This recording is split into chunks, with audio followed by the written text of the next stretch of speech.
Buenas tardes. Antes de nada, por favor, vamos a hacer una cosa, como decía siempre la directora, vamos a bajar el volumen de los móviles, porque cuando esté hablando el conferenciante que suenen los móviles, eso da un buen para todos, y nos da mucha rabia. Vamos a bajar ahí. Ya lo tenemos bajado.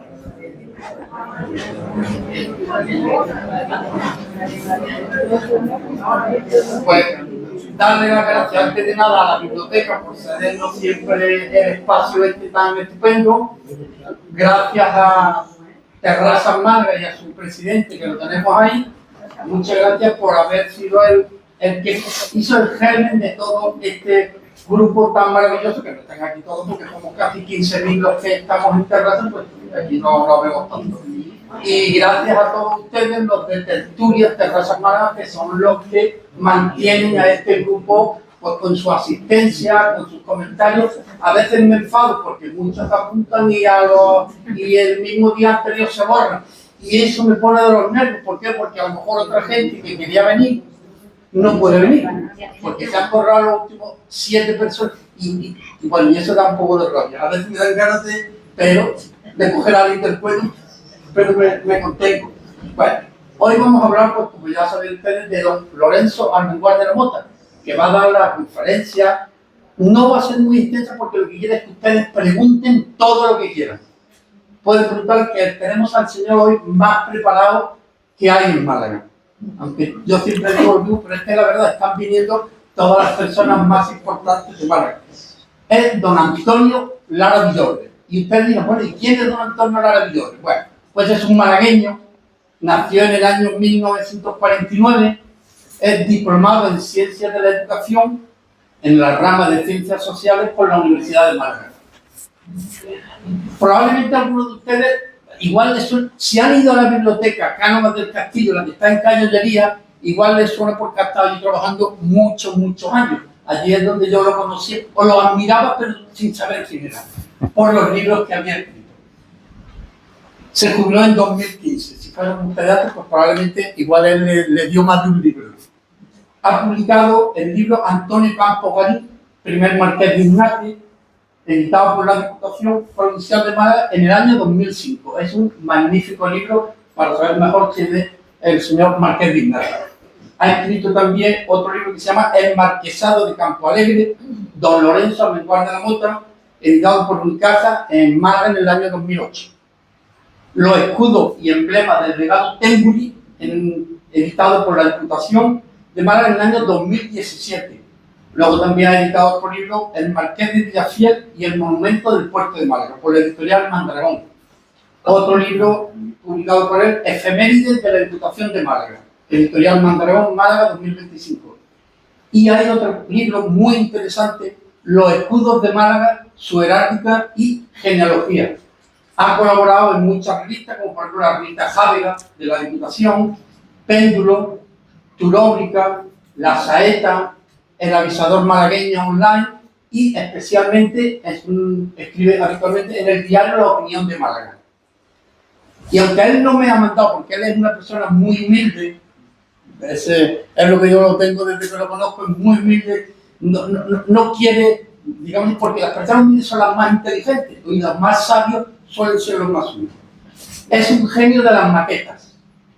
Yo creo que él no se enfada, es un maquetero fantástico. Y el que quiera ver maquetas, pues puede ir en Antequera, porque tenía tantas maquetas en su casa que ya no le cabían, y yo sé que están en Antequera.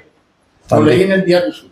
Y luego están por donde está el puerto de Málaga, donde está el centro, están allí bien, en fin. También es un experto en los escudos heráldicos. El que más sabe de todo Málaga, y esto con diferencia, sobre escudos heráldicos, que los vemos de pronto en una casa, ¿y esto qué significa? Pues es un experto en los escudos heráldicos. Y también, pues, es un experto, un relojero. El que más sabe del reloj, el que se cae un reloj y se lo cura en un segundo. Pues este es don Antonio Lara Villorbe, el que nos va a hablar unos 30 o 40 minutos y luego ya ustedes a preguntar todo lo que quieran. Un aplauso.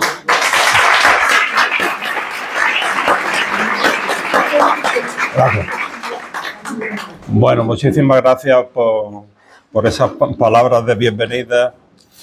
Muchísimas gracias también a la Asociación Terrazas de Málaga y agradecer el poder estar aquí hoy con ustedes para hablarles de un personaje poco estudiado, pero sí controvertido.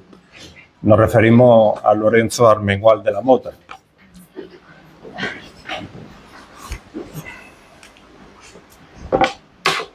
Esto corresponde al Ayuntamiento, a la Sala de los Espejos. Es una de las pinturas que se hicieron en el 19.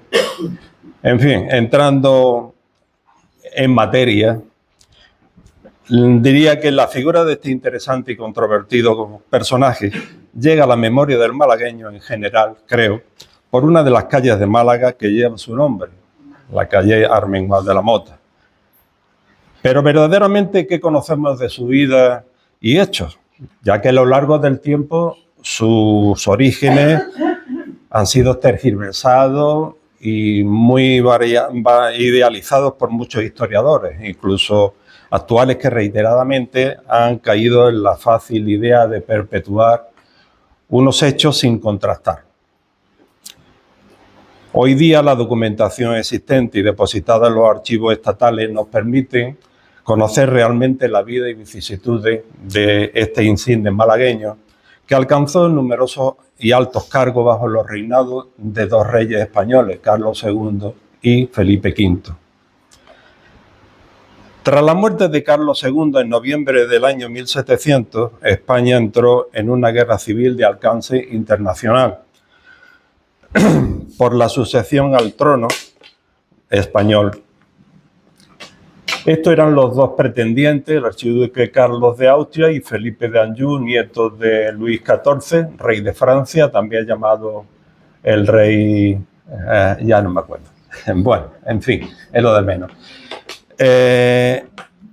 Entonces, estos pretendientes, bueno, causaron un destrozo en este país grandísimo. Al final de la contienda, conocida por guerras de sucesión, el país quedó en una circunstancia económica desastrosa, con gran pérdida del territorio imperial que existía en aquella época. Se perdieron Milán, Sicilia, Cerdeña, Gibraltar, Menorca, incluso el llamado asiento de esclavos, como consecuencia de los tratados de Utrecht y de Rastatt. En resumidas cuentas, España había perdido prácticamente su hegemonía militar como primera potencia. Tras la guerra, la maquinaria del Estado inició su nueva andadura. Las propuestas de los nuevos consejeros del joven rey Felipe V hicieron que éste llevara a cabo profundas modificaciones en los diferentes ministerios, pero exclusivamente o sobre todo profundizando mucho más en la Real Hacienda. Para ello, el soberano supo rodearse de altos y cualificados funcionarios, tanto españoles como franceses, entre los que cabe mencionar a Francisco de Ronquillo, al Marqués de Canales, José Grimaldo, Melchor de Macaná y sobre todo a Jean Horry, el francés Jean Horry, que dirigidos todos por la marquesa de los Ursinos, camarera mayor de la primera reina, la reina María Luisa Gabriela de Saboya, y estos trazaron nuevas vías de financiación con objeto de salir de aquella maltrecha economía, producto de la pasada guerra, y también del profundo declive económico y estructural que tenía la monarquía hispana de aquellos momentos. Uno de aquellos altos funcionarios con que contó el rey Felipe V para llevar a cabo la reforma llamada de Nueva Planta, es un real decreto que se hizo precisamente coincide el 7 del 7 del 1717. 7, en 1707, en el siglo XVIII. Fue el malagueño Lorenzo Armengual de la Mota. Su fuerte personalidad y eficacia al frente de los distintos puestos que anteriormente ocupó hicieron que al salir de la corte en 1719 fuera largamente favorecido por el monarca, no solamente con un título de Castilla, sino también con la mitra de la ciudad de Cádiz. El obispado de Cádiz, ¿no? Para que me entiendan.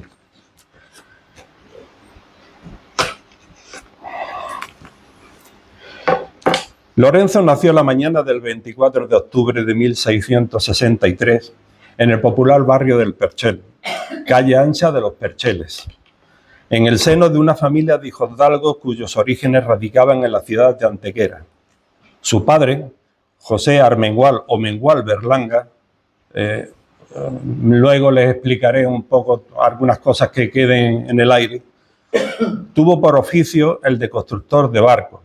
Su astillero estaba situado en torno al convento del Carmen y Torres de Fonseca.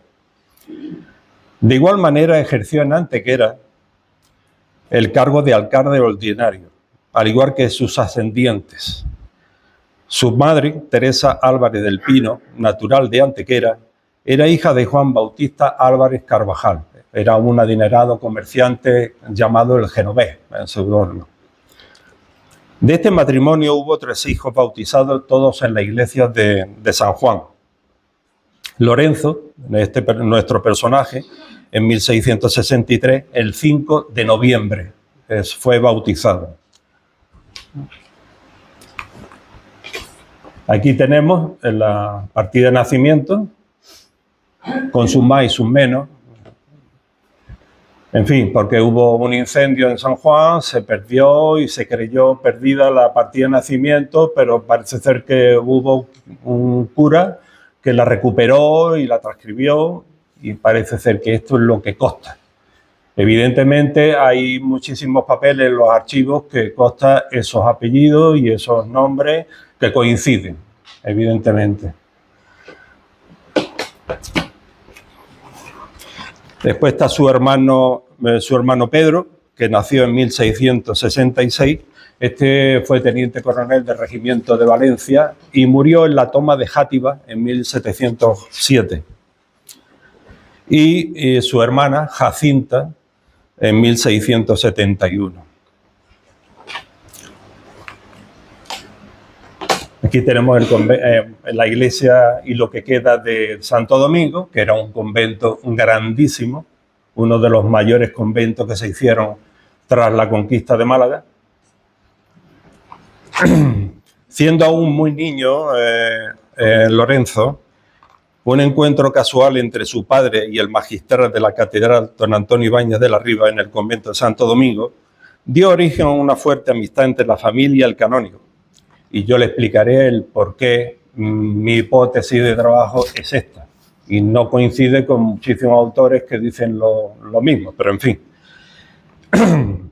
Aquella situación posiblemente permitió que don Antonio, que el magistral, a tenor de las inquietudes religiosas del pequeño Lorenzo, propusiera a sus padres tomar su educación bajo su protección y la del obispo de aquellos días, que era Fray Alonso de Santo Tomás.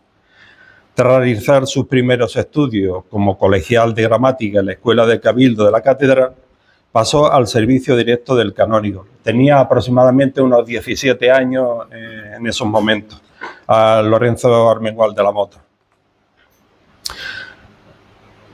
Pero antes de proseguir, permítanme detenerme brevemente en la figura del magistral Antonio Ibáñez antes referido, pues creo que con toda seguridad que sin su concurso difícilmente nuestro malagueño hubiera conseguido alcanzar a ser una de las figuras más relevantes de la historiografía local.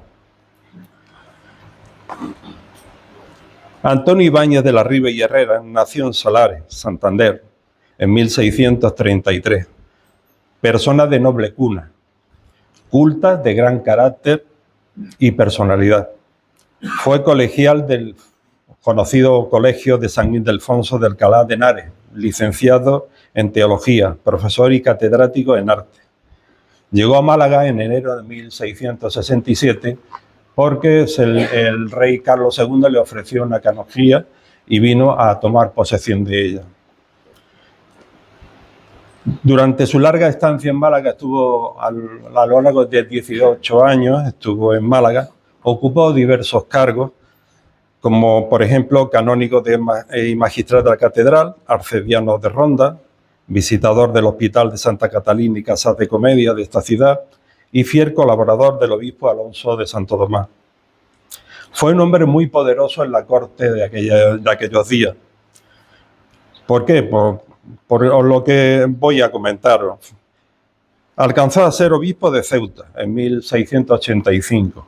Después presidente de la Cámara de Castilla, que era el más alto honor dentro de la administración borbónica. Y bueno, y de los Austria también. Fue también virrey de Aragón, ostentó cargos militares, capitán general de la misma región, inquisidor general en 1709. Es decir, un cúmulo de poder bastante grande. Durante la Guerra de Sucesión, la pasada guerra que dio pie a todo esto, fue un acérrimo defensor de la causa de Felipe V. Y por ello el monarca lo propuso para el obispado de Toledo. Sin embargo, falleció antes de ocupar dicho puesto. El hecho de comentarle esto es porque este hombre fue tan acérrimo a la causa de Felipe V que los austríacos, los que pretendían por otro lado el trono español, pues fueron a por él. Y tuvo que refugiarse en Zaragoza, se tuvo que refugiar igual que Armengua de la Mota en su momento. Pero bueno, todavía no ha llegado ese momento. Esta es la figura del mentor, su defensor a ultranza, protector, albacea, en todos los sentidos. Se ocupó de su educación desde su inicio hasta prácticamente, bueno, él falleció antes, él falleció en 1710, ya lo había dejado colocado a Lorenzo Armengua de la Mota. Bien. Nada, al suelo, del suelo no pasa. Bien. Disculpen que esté un poco difuminada la fotografía, pero no tuve opción de otra de mayor calidad.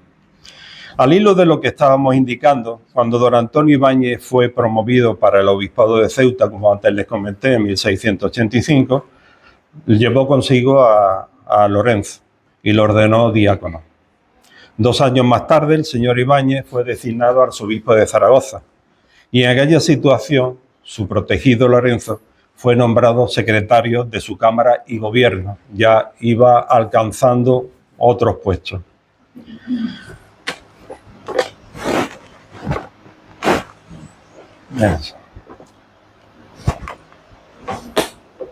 Lorenzo, a lo largo de ese periodo, ocupó otros empleos conocidos como el de abad de San Mamés en Galicia, canónigo de la Metropolitana y Apostólica Iglesia de Santiago y su visitador, y vicario general del arzobispado de Zaragoza. Por el año 1690, nuestro personaje solicita la vacante existente como capellán de honor de Su Majestad el Rey Carlos II. Una importante distinción que solo y exclusivamente se otorgaba a los eclesiásticos. Y esta le fue otorgada pues, en mayo de 1691. 3 años más tarde, 1694, Lorenzo recibe de la Universidad de Zaragoza el grado de doctor en cánones, es decir, canónigo y civil, los dos derechos. Y dada su calidad como doctor en Derecho, obtuvo la de notario del Santo Oficio de Sevilla y comisario del mismo tribunal en el de Aragón.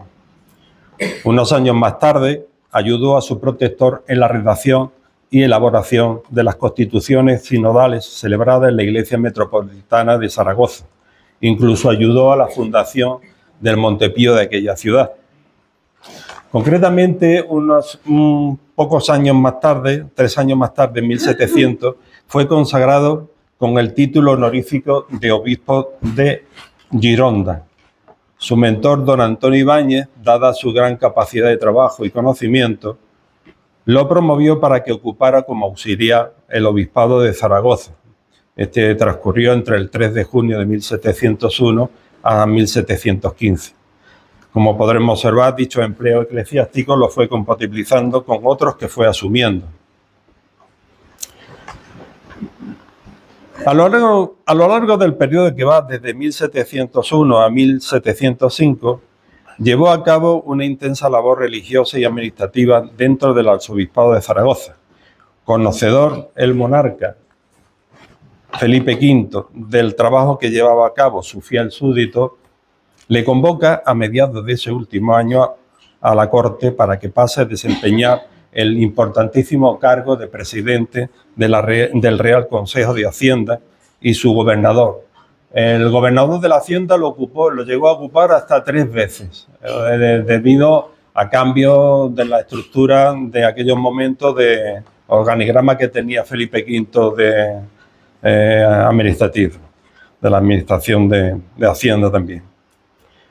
Más tarde ocupó el de consejero del Supremo de Castilla y director general de su Real Hacienda. Lorenzo va subiendo poco a poco puestos de gran envergadura. Según la historiadora Janine Fayard, este alto cargo de extraordinaria importancia durante varios siglos fue considerado como la segunda autoridad después del rey.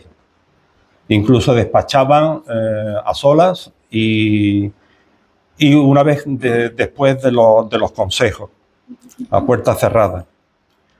De igual manera desempeñó otros cargos de menor relevancia, como fue el de juez conservador de la venta de la lana o de la renta del cacao y chocolate, o también vocal de la Junta de la Sal. A él no le importaba que le diesen todo lo que debiese, él lo cogía. Él no soltaba ni una perra. Ya luego les contaré, porque era del puño. Durante su etapa como gobernador de la Hacienda Pública, a instancia suya y del marqués de Campo Florido, se llevó a cabo uno de los primeros censos generales. Yo creo que fue el primero, lo que sí también es verdad que fue un fracaso. Pero fue el primer censo que existe, existen las partidas hechas, pero lo que pasa es que eso no se pudo llevar a cabo porque dejaba atrás muchísima gente sin pagar. Entonces, lo que requería estos censos precisamente era recabar impuestos. El gobierno de Felipe V adolecía de dinero y tras la guerra lo que quería es cobrar el máximo. Entonces dejaba fuera pues, a clérigos, dejaba fuera a gente con dinero, es decir, una serie de cosas que un gobierno progresista como era el de Felipe V al final no podía hacer.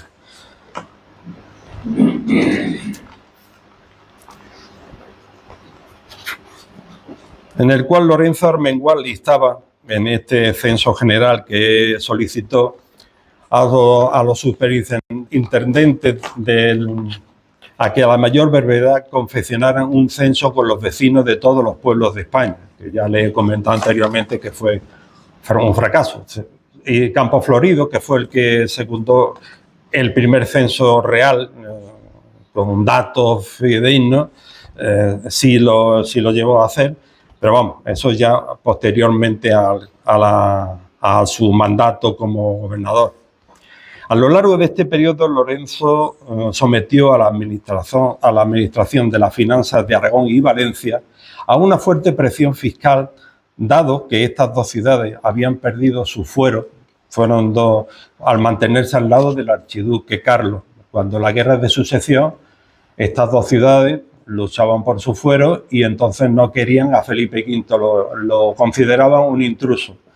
Y evidentemente, como el que ganó la partida fue Felipe V, lo subyugó de tal manera que, con decirles que hoy día todavía me parece que existe un cuadro boca abajo del rey Felipe V en Alicante, en un pueblecito de Alicante, me parece que es Játiva, porque Játiva allí hicieron un atropello total.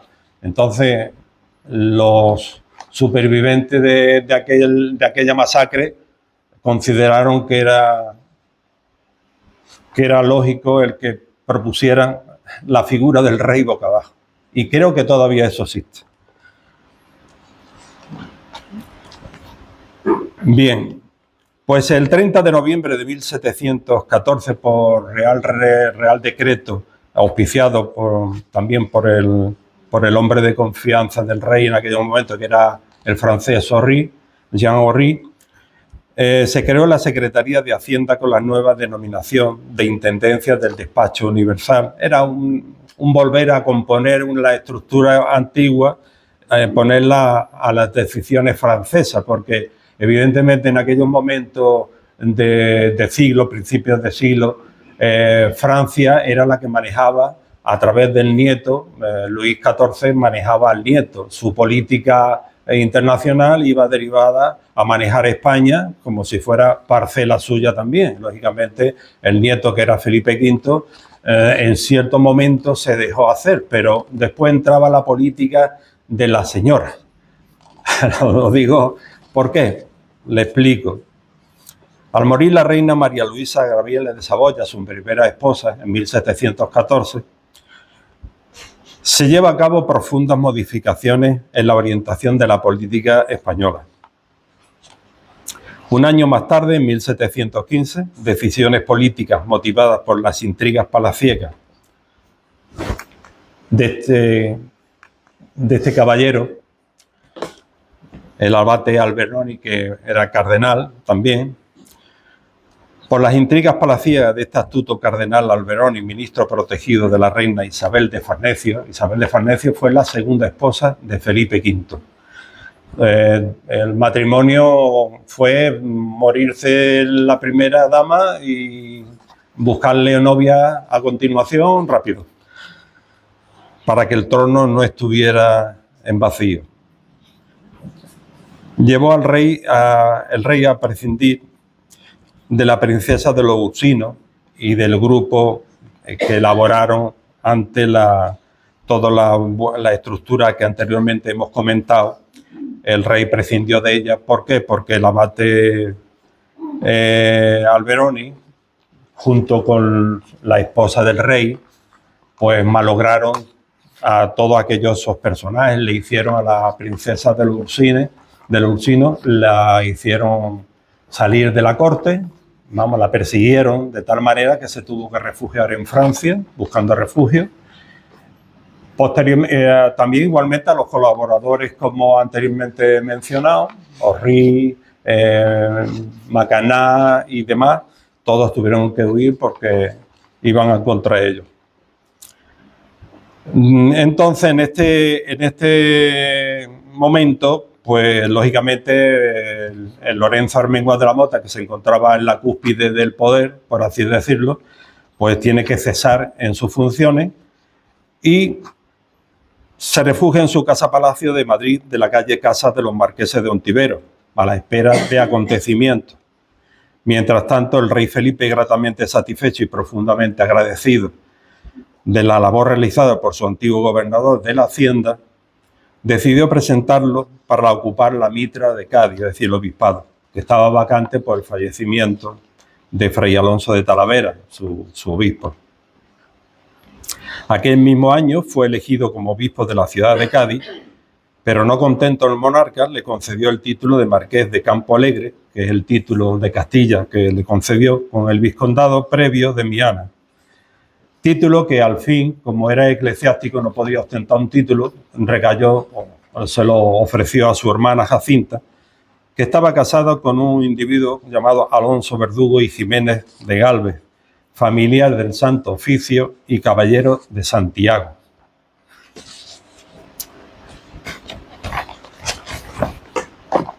Uno de los aspectos más destacables de la vida social del prelado malagueño fue el patrimonio acumulado a lo largo de su vida, debido sobre todo a la cantidad de empleos que tuvo y que fue agraciado por estos dos reyes, como era Carlos II y Felipe V. Esto dio pie a muchos historiadores gaditanos a considerarle como el obispo más relevante del siglo XVIII de Cádiz.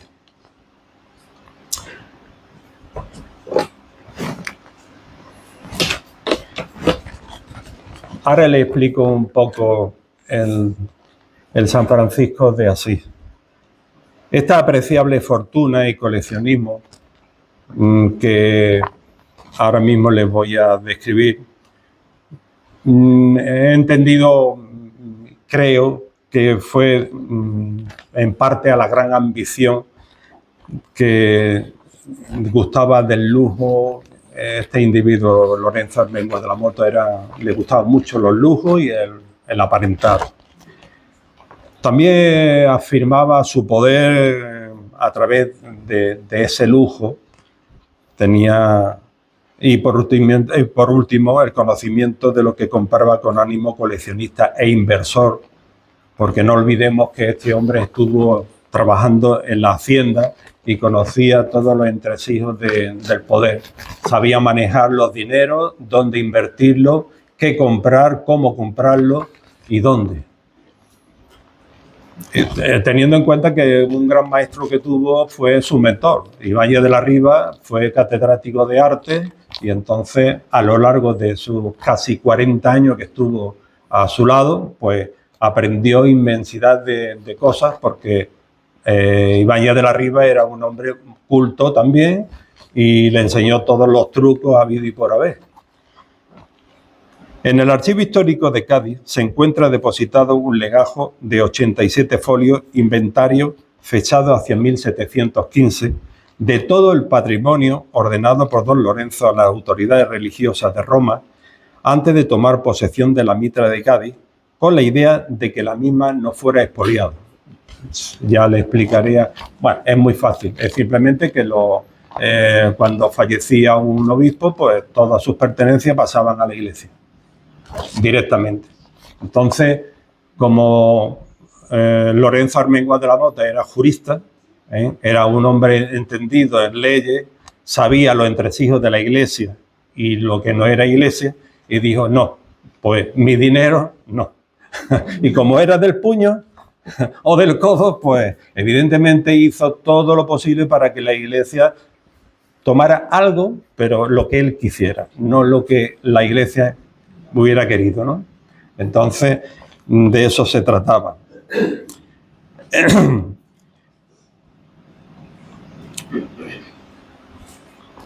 En dicho inventario aparece una excelente y variada colección de 570 volúmenes que abarcaba toda una serie de materias, de todas las áreas de conocimiento. Tenía, porque él le gustaba leer y tener conocimiento de todo lo que pasaba por su lado. La religión, la historia, el derecho, el arte, la filosofía, etc. Otro de los elementos que conformaban sus bienes fue una rica colección de más de 500 cuadros al óleo, en el que destacaban obras del Greco, el Bosco, Murillo, Aníbal Carracci, Pedro Coto, Carreño, Alonso Cano, etc. Algunos representando a monarcas Carlos II y Felipe V, incluso copias de obras de buenos artistas como Rubens, entre ellos, ¿no? De esta extensa colección, desgraciadamente, solo sobrevivió este cuadro, que quería hacer mención de él por lo curioso que pueden ustedes contemplarlo actualmente en la capilla que existe en el obispado actual, porque eso era el hospital de mujeres, que ya más posteriormente le hablaré. Está depositado allí. Es un cuadro que compró Armenguas de la Mota, de otros muchos que compró. Lo compró estando allí en Madrid y después, por testamento, se lo hizo pasar a su hermana, con el ánimo de que nunca fuera enajenado, ni fuera vendido, ni nada. Y ese cuadro pues pasó directamente al Hospital de Mujeres de Cádiz, donde actualmente se encuentra.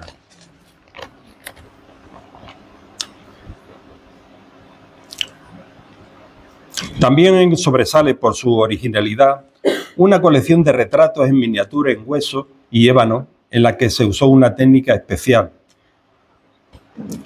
Igualmente destacable por su variedad y lujo, su colección de veneras en plata y oro, adornada de pedrería, diversos relojes, de sobremesa, de bolsillo, cajas para el rapé, sortijas y joyas de todo tipo de diseño, engastadas en diamantes, esmeraldas, rubíes, muebles de madera nobles como por ejemplo vargueños, reposteros, alfombras persas, telas de damasco de diferente tipo y color, Y por último, reseñar la colección de platos y cubertería, que tenía al menos 10 cuberterías de plata maciza, lo que eso suponía un dinero. Según la documentación mencionada, las autoridades de Roma y Granada valoraron mediante perito cualificado esta inmensa fortuna en 1.367.000 reales.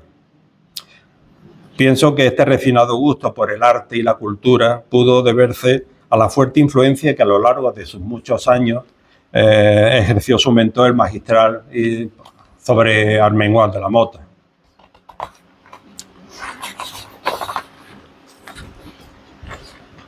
Antes de ocupar la mitra de Cádiz, es decir, el obispado de Cádiz, Lorenzo, hombre religioso y caritativo, se preocupó siempre de los más desfavorecidos de su antiguo barrio del Perchel. Para ello fundó un vínculo de mayorazgo y un patronato de obras pías administrado a la muerte de los herederos por el deán y los canónigos magistral, lectoral y doctoral, con la intención de ayudar a los pobres con su rico caudal.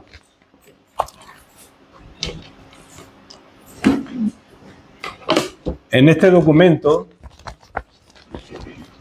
se redacta todo lo que es la fundación, que realmente es un testamento. La elaboración se nota que los conocimientos que él tenía de jurídico eran al máximo. Ahí va al dedillo, si tienen ustedes ocasión de... Yo tenía un ejemplar, no me lo he traído porque pesaba mucho la maleta y bueno, de todas formas me hubiera gustado habérselo enseñado porque viene al dedillo cómo tenía que ser la fundación y cómo se tenía que derivar los dineros y dónde y cuándo. Viene al dedillo, tratándose de que este es un documento que se redacta en 1716 o 17 creo que era. No me acuerdo exactamente, pero antes de fallecer, por supuesto.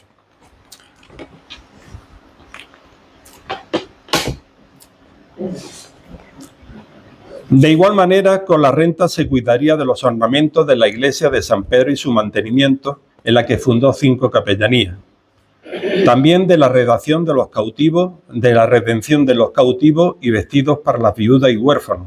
Incluso proporcionó una dote para las doncellas pobres del barrio. También ofreció una serie de cuantiosos donativos a la iglesia y conventos de Málaga, entre ellos la Merced, el Cister, un montón de ellos. Incluso para el arreglo de su capilla, que él tuvo una capilla de enterramiento en la iglesia de donde él fue bautizado y su hermano, en la iglesia de San Juan. La capilla se llamó de Nuestra Señora de la Antigua. Estuvo allí hasta los años 40. Después, por circunstancias que, bueno, sería largo de explicar, pues se quitó. En fin, lo que pasa con este tipo de cosas. El 22 de febrero de 1717, el obispo Armengual de la Mota accedió a la diócesis de Cádiz, jurando su estatuto en la Catedral de Antigua. Desde aquel momento se inició bajo su gobierno un periodo de profunda renovación de la iglesia gaditana, convulsa por el desastre interno existente entre sus miembros, ya que en la misma se habían cometido muchísimos abusos. Su fuerte carácter y mano izquierda, en muchas de sus intervenciones personales como árbitro entre las comunidades, porque he podido leer la cantidad de follones que existían entre las comunidades religiosas y tenía que intervenir porque había una lucha, pero que parece mentira que fueran religiosos y religiosos, pero que se llevaban a matar. Entonces él tenía que entrar y a imponer su voluntad como obispo y como representante de la iglesia y decía, no, yo quiero esto y esto se va a hacer. Y hay muchísimos casos donde él interviene. Prueba de ello de que, bueno, que en muchas de estas intervenciones se ganó el aprecio y respeto de sus superiores.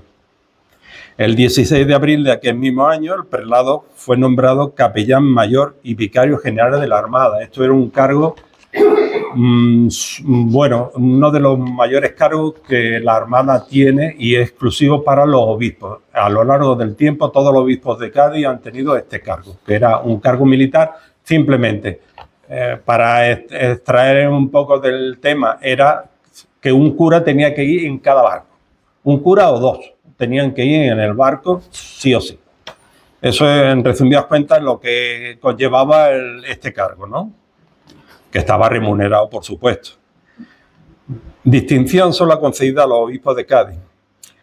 Aquel mismo mes efectuó su primera visita a la feligresía del Peñón de Gibraltar, que estaba en manos británicas. A la entrada de Armengual de la Mota recibió una grata sorpresa él, porque la feligresía del Peñón, que quedaron unos pocos de gente en el Peñón, a pesar de la huida que supuso la toma de Peñón por los británicos, allí quedaron un grupo de gente que querían que fuera el obispo y él fue.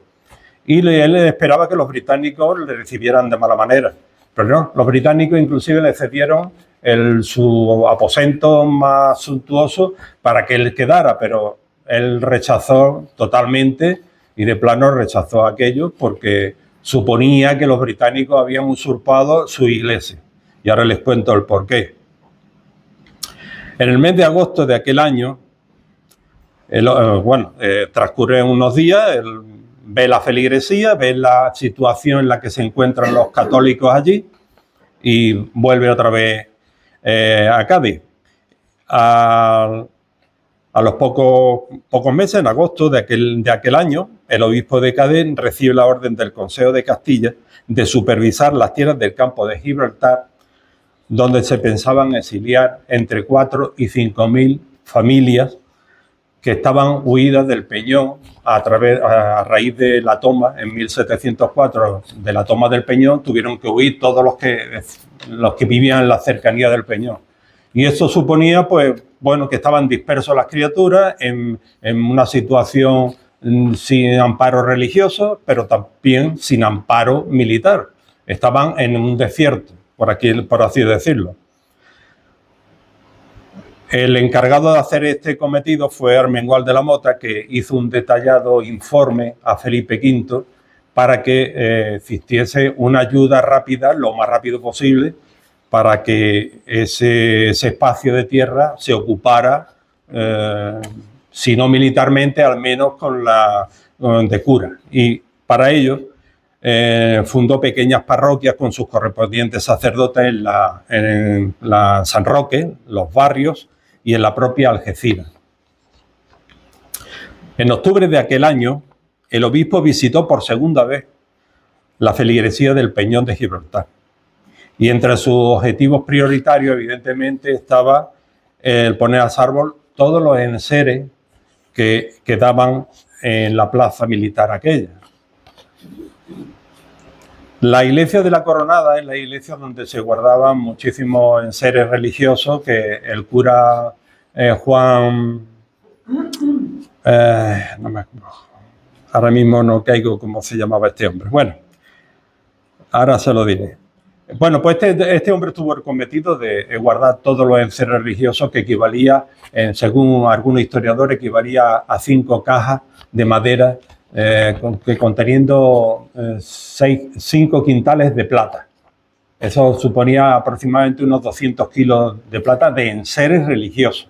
Eso lo tenía el cura guardado para poderlo trasladar fuera de las manos británicas que existían allí, porque ya había sido ocupado.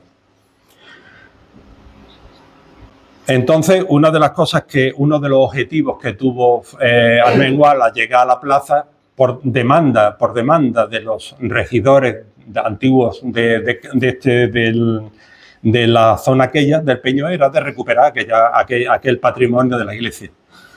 Entonces, le incita al gobernador británico para que le cediese todo aquello.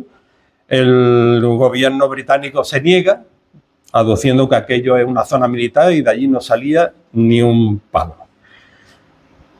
Aquel forzado abandono le costó a Lorenzo un gran disgusto que acrecentó la gravedad de su enfermedad por lo que hizo testamento en vejez de la frontera. Habría que decir que él padecía problemas de riñón. Entonces, con mucha frecuencia solía ir a tomar agua y descansaba en Chiclana, que es donde fallece posteriormente.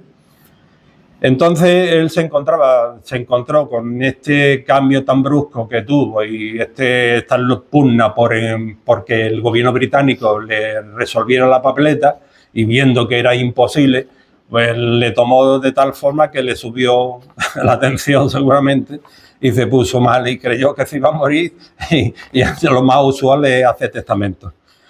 Entonces esto le costó un gran disgusto, evidentemente. Mejorado su estado de salud unos años más tarde, en 1725, procede a volver a visitar la feligresía del Peñón de Gibraltar.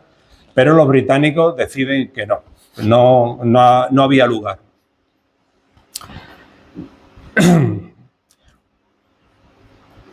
Impotente ante la firmeza del gobierno inglés, hizo todos los intentos posibles ante el rey Felipe y sus ministros a través de un glosario de cartas en la cual solicitaba al monarca y a los ministros de que por favor intervinieran.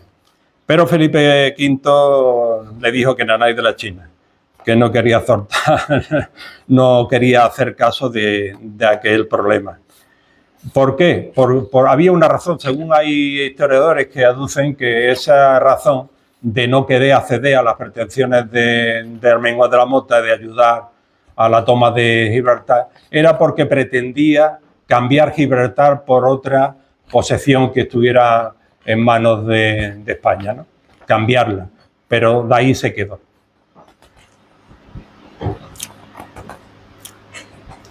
Bueno, no habíamos...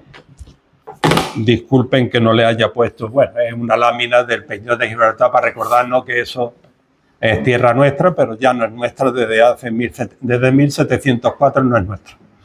¿Por qué? Porque en el Tratado de Utrecht se dice claramente que se le da el Peñón y todas las zonas limítrofes al gobierno británico. Eso está escrito. Que no que no lo aceptemos, pues sí, es lógico. Pero que esas documentaciones lo aseveran porque están las firmas de los secretarios, de los monarcas, etcétera, etcétera, etcétera. Es decir, que estaba con todo eso el rigor que aquellos tratados requerían.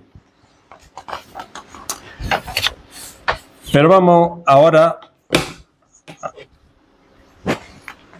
a lo verdaderamente importante para todos los que hemos visitado Cádiz y hemos podido ver la catedral, que fue uno de los grandes logros y aciertos que tuvo este hombre. Fue el inicio de la construcción de la nueva catedral de Cádiz en un periodo de auge económico de esta ciudad, debido a que la casa de contratación que estaba situada en Sevilla, pues pasó a Cádiz por decisión de monarca.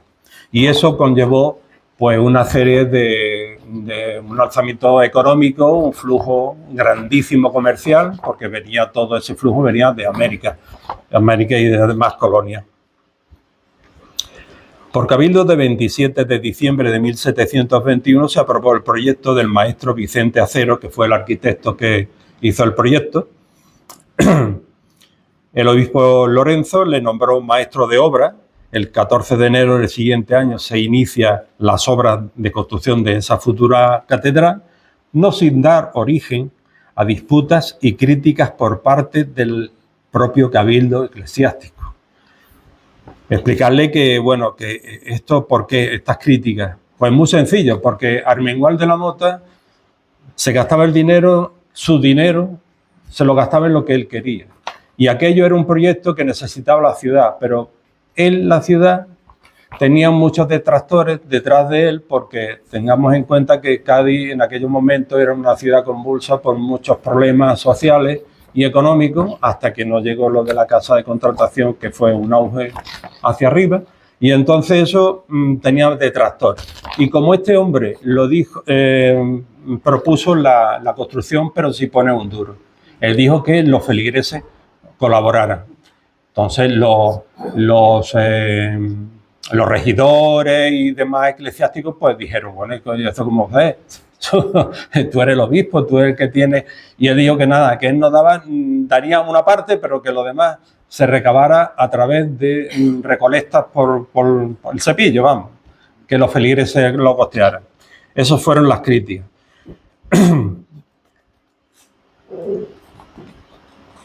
Vamos a ver. El día 3 de mayo de 1722, día de la Santa Cruz, se procedió a anunciar la colocación de la primera piedra, que fue lo que hizo Armengual de la Mota. Colocar la primera piedra y dijo, ahí os quedáis. Esto que siga su evolución normal, que yo aquí no tengo más que dar. Sin embargo, otra de las obras de Lorenzo, que es así y demás, también le aconsejo que si visitan Cádiz, por favor, véanla, porque me refiero a la construcción en el barrio de La Viña de una iglesia pequeñita, sin grandes pretensiones exteriores, pero interiores, amigos. Ahí, este hombre se gastó un inmenso caudal allí. Una pequeña iglesia parroquial de estilo barroco, cruz latina y de solo una nave, con 5 capillas, que ayudara a la feligresía de la zona. En esta ocasión el obispo no reparó en gastos para dotar a la misma de todo lo necesario para su culto y esplendor. De su peculio particular gastó una gran fortuna en proporcionar. Esta es la fachada, disculpen que no vaya con el tiro este. Esta es la fachada. Y esta es la portada con su emblema, con su escudo.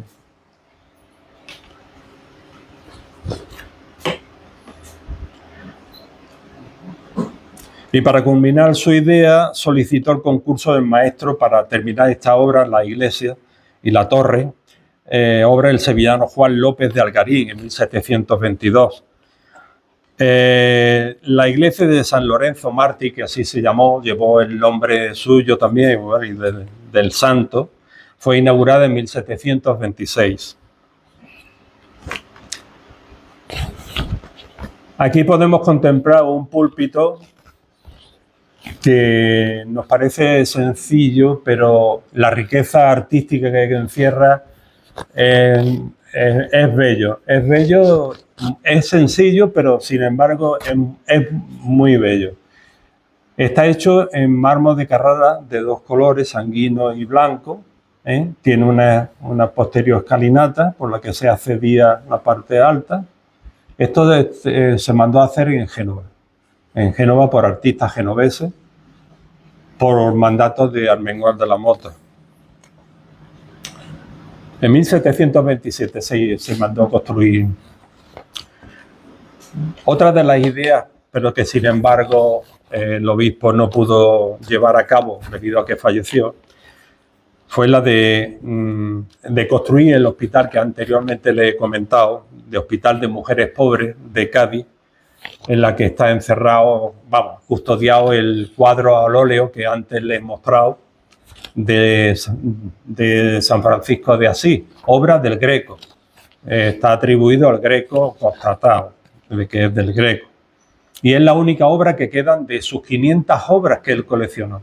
Lo demás no se sabe.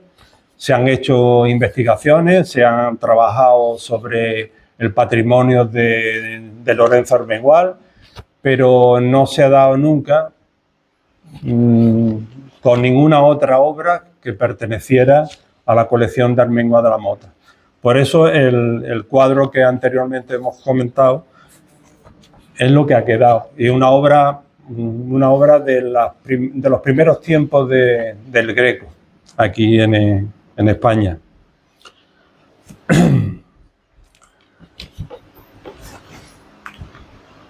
Este es el hospital, el patio del Hospital de Mujeres Pobres que quiso hacer en su día. Fue un proyecto pero que no pudo ser porque él falleció. Sin embargo, legó a su hermana y a su sobrino, Bruno Alonso Armengual, que terminaran su obra, o al menos su idea, que efectivamente lo lograron.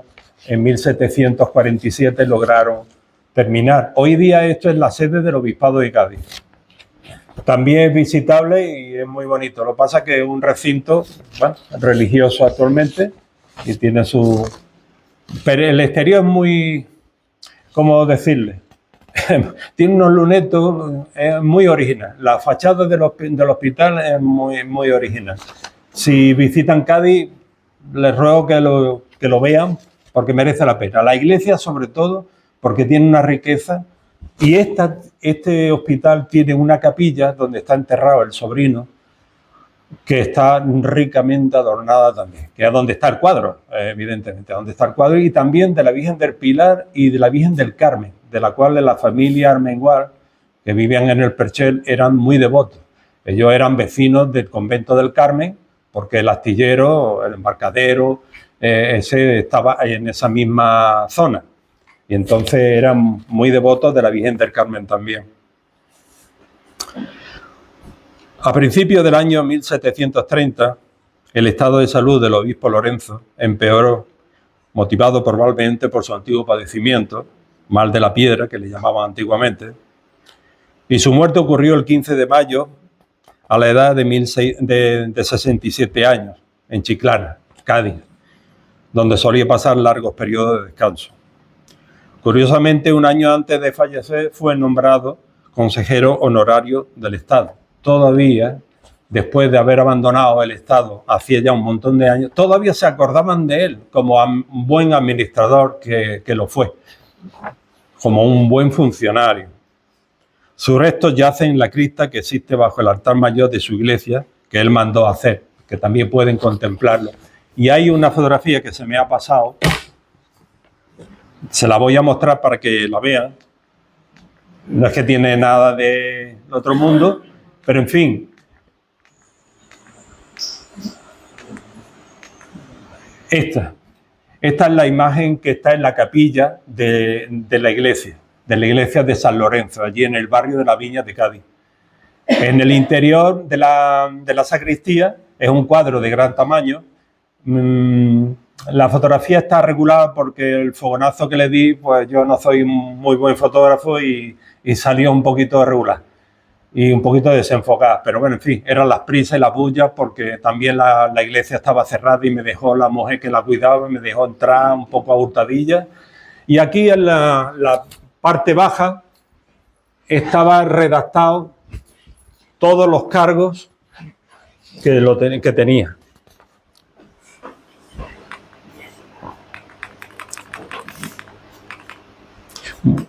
Bueno, por último, que se me había pasado.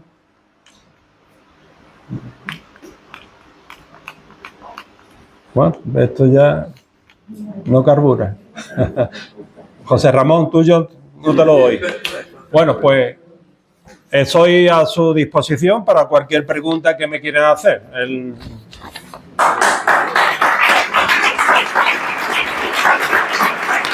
Gracias.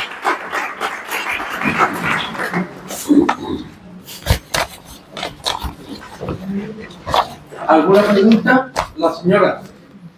¿Qué era su abuelo materno o paterno? Pues los abuelos eran paternos y maternos. Tanto, sí, coinciden en que son una familia que estuvieron...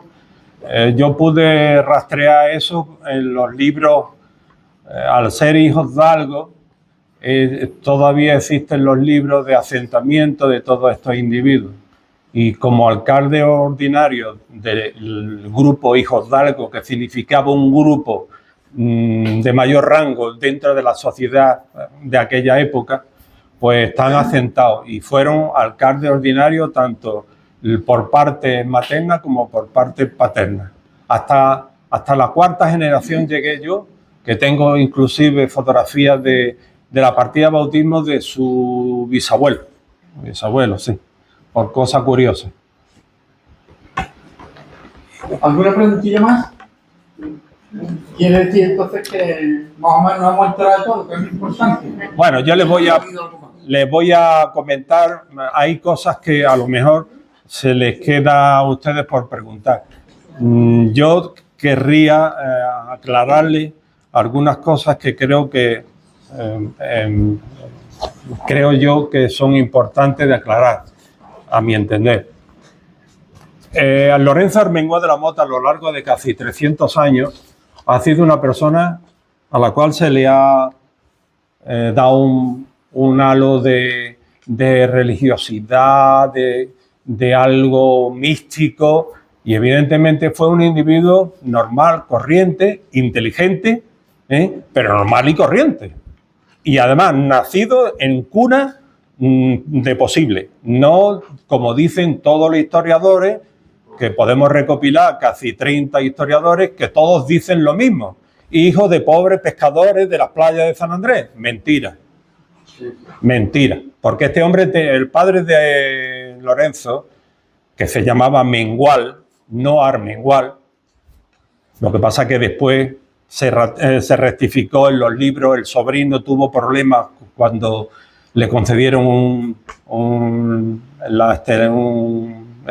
algo de Santiago, el caballero de Santiago, un hábito de Santiago, pues los libros tenían que presentar una serie de partidas de nacimiento donde constaba el nombre de Mengual. Le dijeron los individuos que llevaban todo eso, dijeron, oye, esto no es Armengual, es Mengual.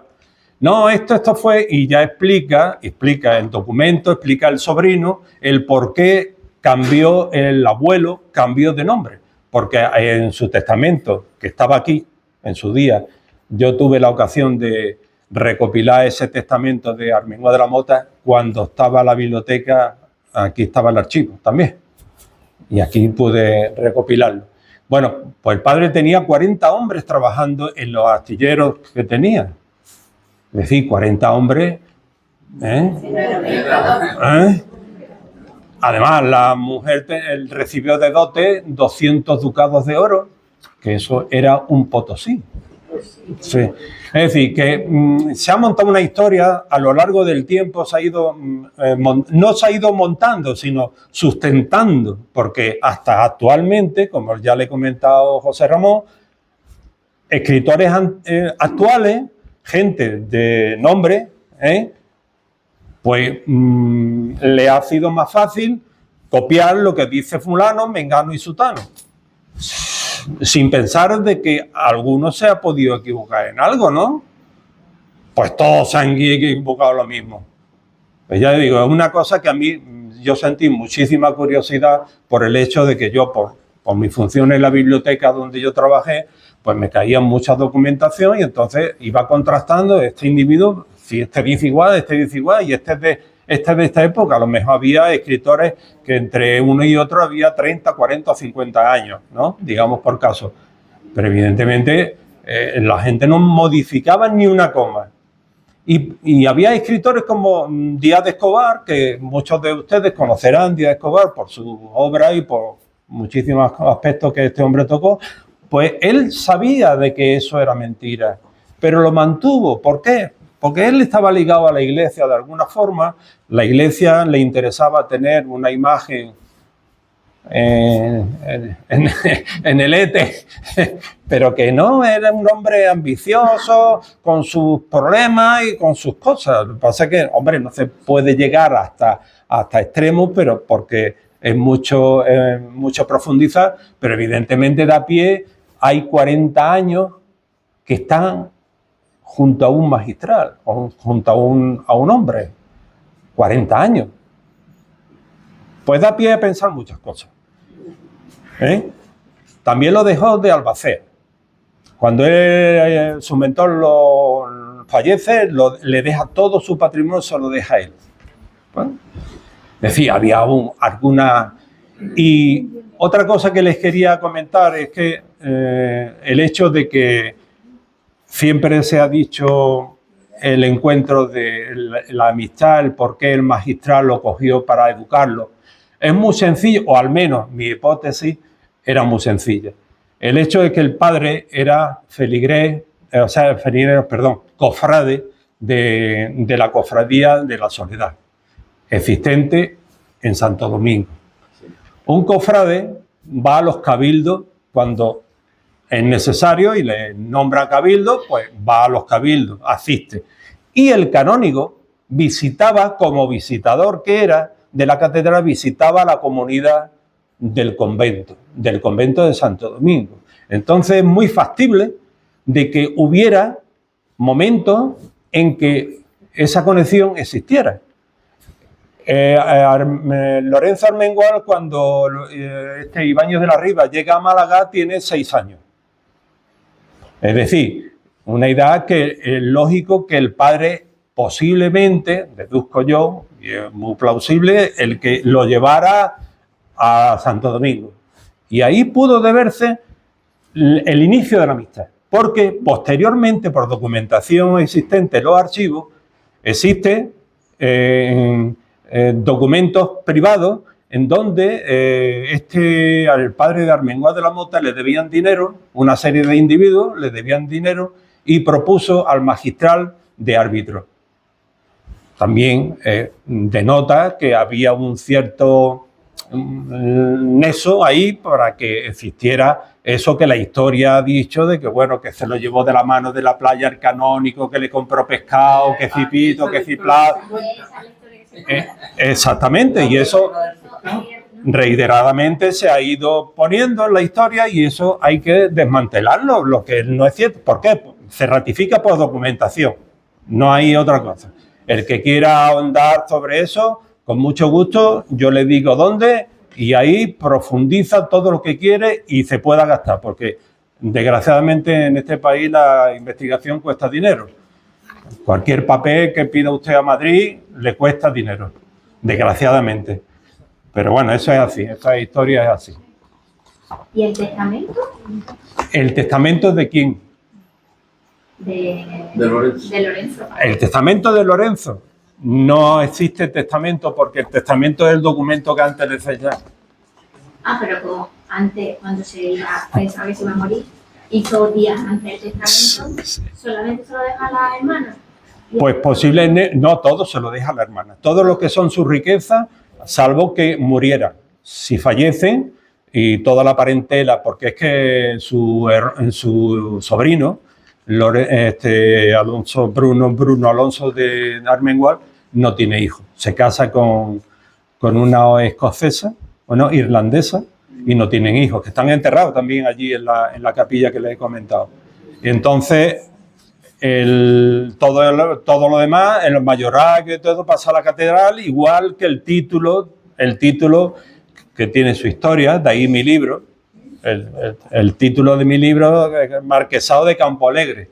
¿Por qué? Porque ese título correspondía, según testamento de Armengual de la Mota, correspondía a los deanes de la catedral.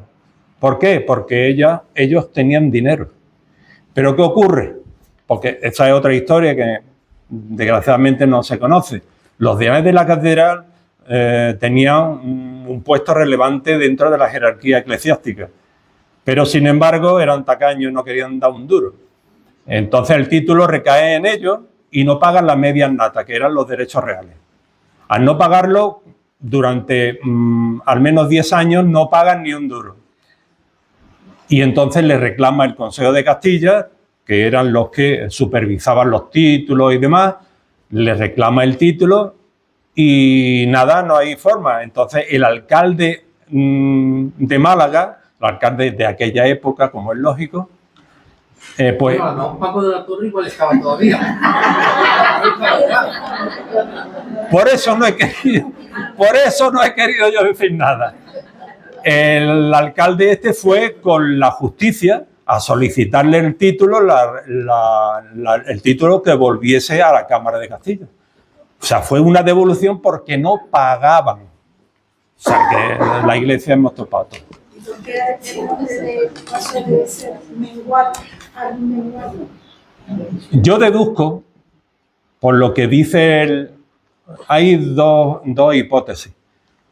Al menos una está clara, que es la que dice el sobrino.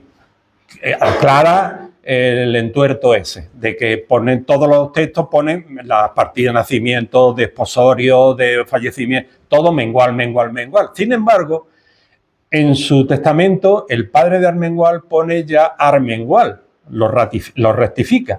Pero, como el sobrino, al solicitar el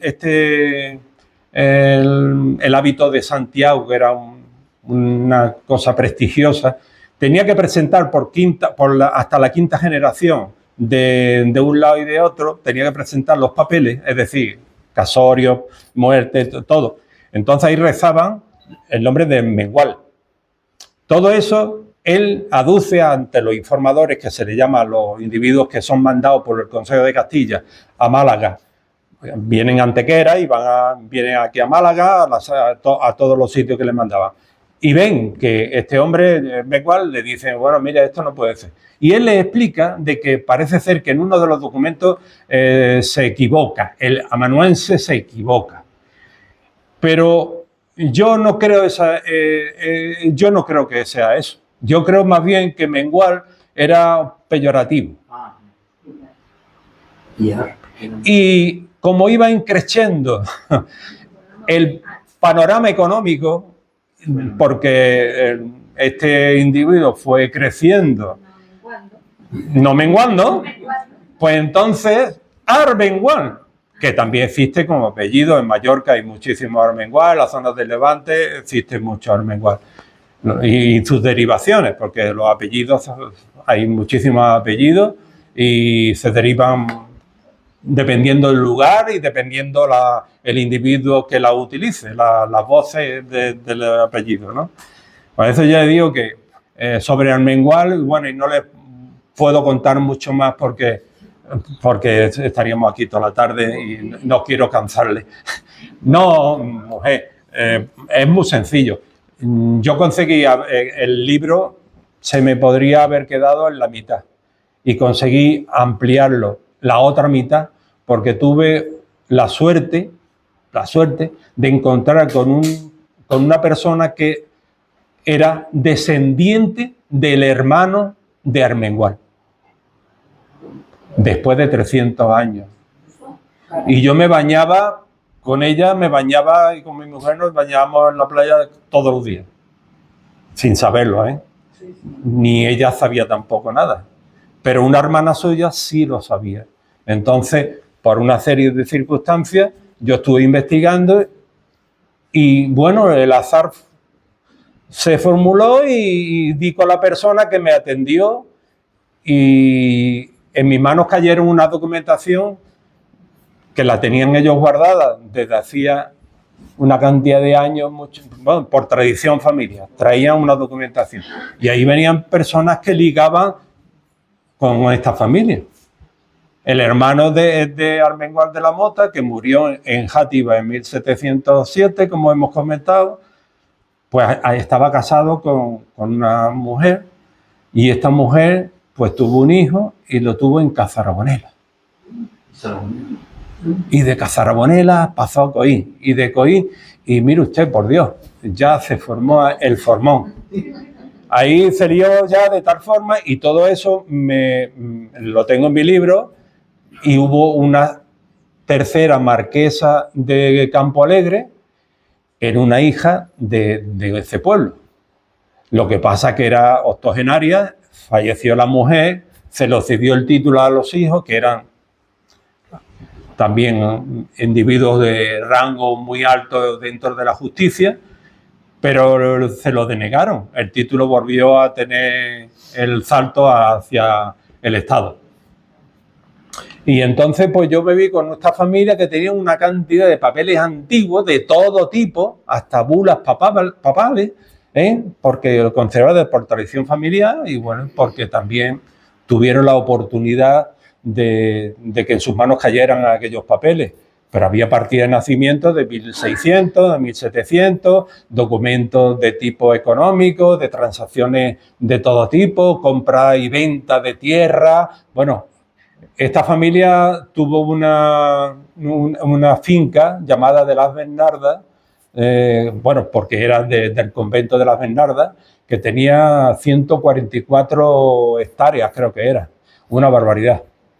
Y tenía árboles frutales. Bueno, esta cayó en posesión porque esta gente se dedicaron a comprar fincas a mediados del siglo con la desamortización. Se liaron a comprar. Bueno, se formó el follón allí, comprando. Había mucho dinero, había mucho poder, pues estaban ligados al poder también de Isabel, en épocas de Isabel II. Entonces todo esto pues me ayudó a elaborar el libro que hasta el propio deán de la catedral pues quería el título, pero yo se lo dije. Digo, don Francisco, si quiere usted el título, más San Martín. Y había que depositar en aquella, me parece que era alrededor del 1,5 millones, 2 millones de pesetas al cambio, ¿verdad? Supongo yo al cambio. Porque me dijo, Antonio, y yo podía, digo, hombre, don Francisco, poder, sí, ahora. Usted tiene que acoquinar, porque el Estado lo que quiere es dinero.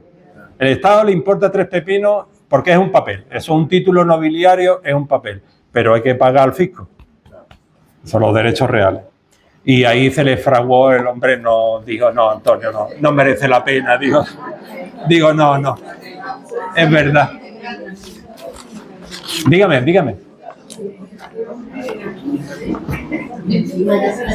No le...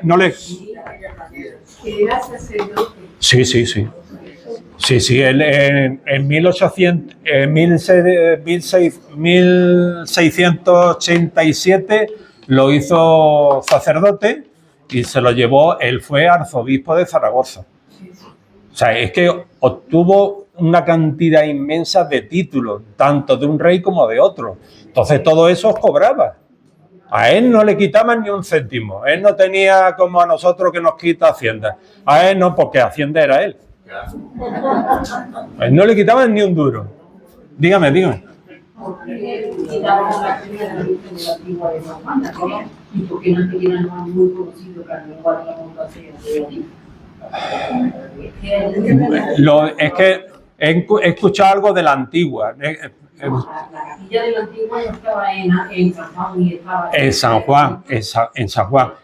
Mire usted, esa capilla la hemos conocido. Mire usted, es la capilla que tenía antiguamente Armengua de la Mota, que era de la Virgen de la Antigua, eso es su título. Esa capilla se quitó para poner una capilla a Fátima.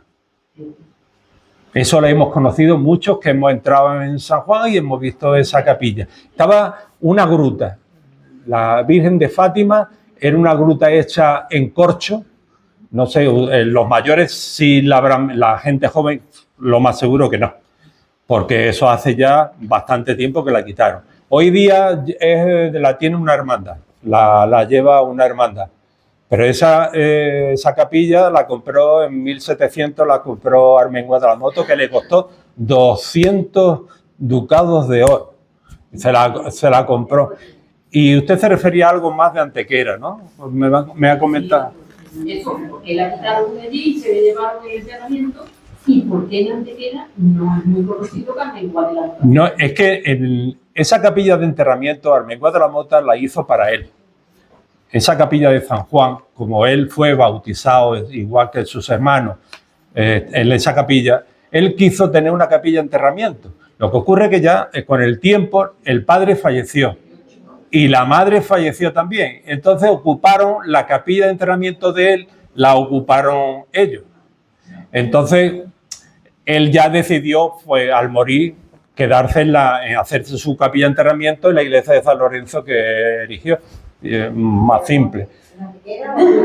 No, en la iglesia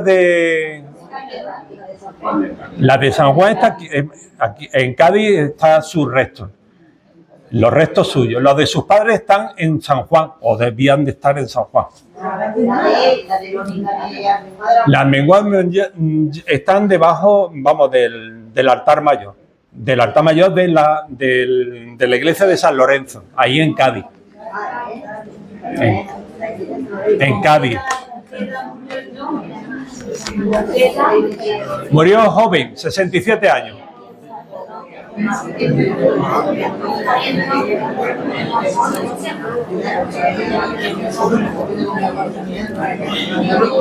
pregunta, lo de la señora que dice, si me permite, lo que dice de Antequera, de que no es conocido Antequera, es que el problema que tenemos, digamos, la gente más... que no he podido que es contestar. que no conocen bien a sus hijos ilustres. Por ejemplo, en Antequera nació uno de los mejores escultores que han existido, Francisco Palma García, y yo cuando estuve en la Feria de Antequera le pregunté a muchos y con la boca abierta se quedaba y digo, pero si ese es el escultor más importante, probablemente uno de los más importantes, porque luego tenemos otros también. Pamena. Digo, es uno de los más importantes que vi.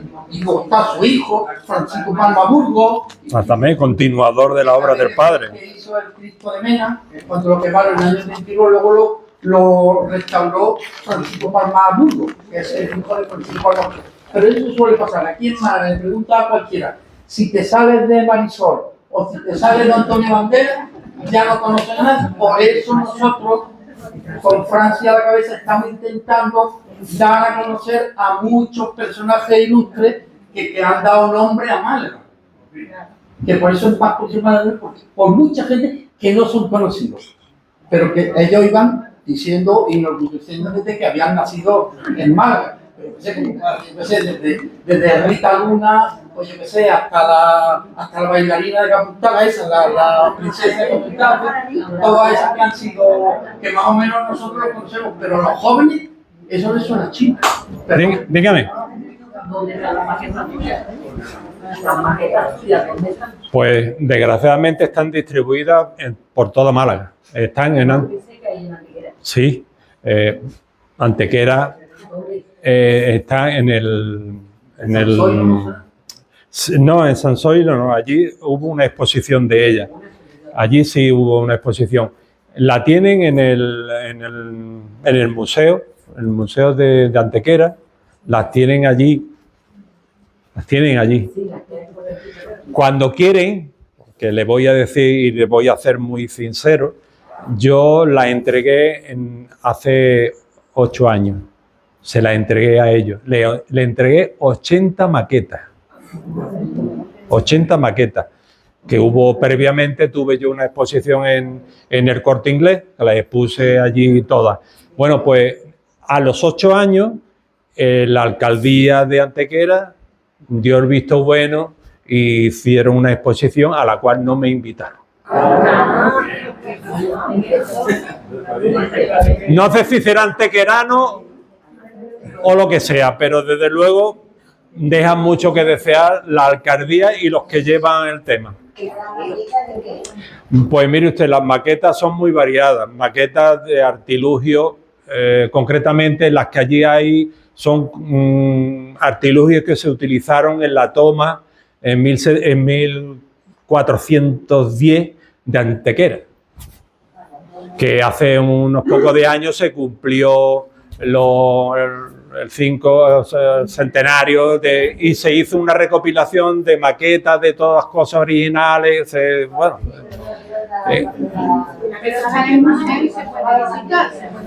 sí, vamos, si la tiene, ya es que ya le digo, yo hace muchísimos años, con decirle que recientemente me mandaron, mira, se va a poner lo tuyo, pero esta fue la invitación que me hicieron. Y entonces, pues bueno, después tengo maquetas en el puerto, en la autoridad del puerto, en su interior hay aproximadamente unas 16 o 17 maquetas de diferentes tamaños, todo correspondiente al puerto, a baterías en su día que existieron en el puerto, que hoy no existen ni en papeles, con todo el corazón y el gusto que uno tiene por hacer cosas, porque a uno le gusta la historia, no por otra cosa. En fin, allí hay unas 17. En el archivo, en el Gaona, el Instituto Gaona, existe un pequeño museo también, que sería deseable que eso fuera más arriba, pero bueno, allí tienen otras pocas de maquetas mías, y en el Museo de Torrijos también hay unas pocas mías también, con todas las que hay de otros autores allí. Ahí tengo al menos 5 o 6 también, del Carmen, en fin. Las tengo en el Instituto Gaona, en el Instituto también de Martirico, tengo algunas también, tengo en la peña, en la peña de Melilla. En fin, cuando no me caben en mi casa, anchas Castilla, tengo que decir, me la llevo a donde sea, la regalo, bueno, regalado, bueno, casi todo, bueno, yo es que no vendo ninguna, yo es que la regalo, yo lo que hago es cobrarme el tiempo. El tiempo, yo no tengo capacidad para tener tiempo perdido. Yo utilizo todo el tiempo que tengo a mi disposición, lo uso para hacer cosas de estas, que en fin, lo que busca uno es el entretenimiento. Ya uno que es mayor, ya lo que busca es eso, la tranquilidad y pasarlo uno bien. Ni más, ya no nos queda mucho más.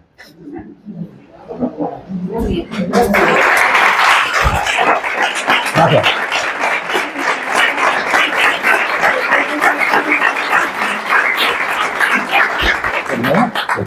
¿No? Pues nada. Pues nada, muchas gracias a todos por haber venido y ya mismo tenemos otra que es muy interesante. A ver si la gente no se borra a última hora. Muchas gracias a todos. Gracias. Gracias a todo el mundo. Nada. Gracias.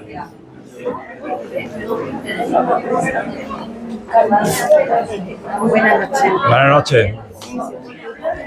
Muchas gracias. Nada, a ustedes siempre. La estamos viendo. Sobre todo cuando no coges los papeles. Sí. Cuando hablas tú de tu memoria, eso es fantástico. Eso es fantástico. Están grabados. Saldrá en YouTube. Vamos a ver. Ya te diré.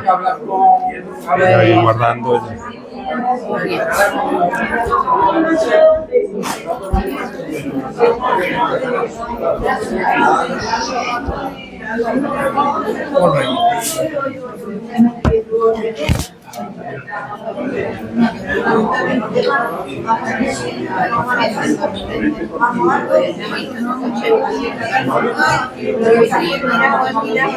Quitamos esto.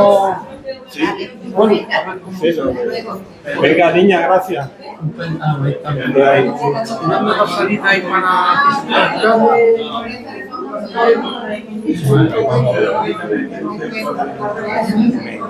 No pasa nada.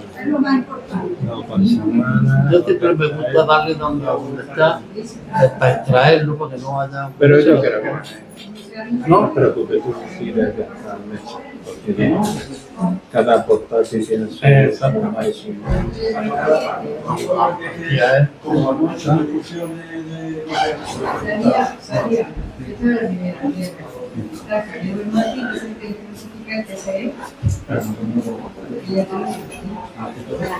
Hola, señor. Dígame. Sí, con la bandera. Ah, estaba intentando apagarlo, pero no se apaga. Los borrajos de la bandera. Está esto. Juntaron con los animales. Siglo 18. Yo no sé.